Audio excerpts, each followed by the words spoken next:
One of the Trotec setups I have, fiber laser, this one in particular is a 50 watt Trotec. It's basically what I use for the majority of my work. Once I get done drawing it all up and make sure everything works well, I'm happy with the actual product on the computer. And we go and start breaking up and splitting up the sections that we could do, because if any curved surface that goes higher or lower, basically more than a millimeter, you start running out of power on your laser. So it doesn't actually cut. So that's kind of the trick, is fine tuning your focus point to where it'll actually work and how much coverage you got. So right now I have a valve cover that I'm doing the last little section on it. So I'll show you. We go in here. I already have everything done on it. I select what file that I want next, add it in here and let it drop, and then resize real quick to be what I want it.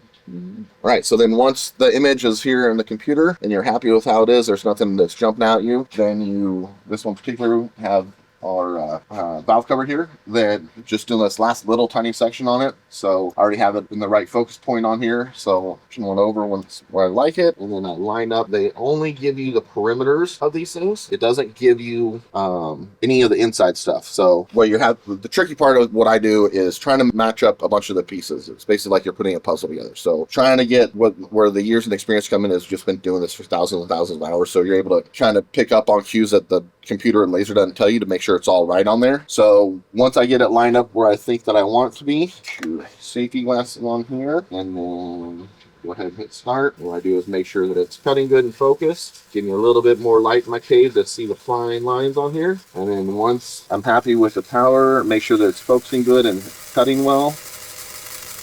Make sure that the last little lines where the two different pieces match up are good, match perfectly.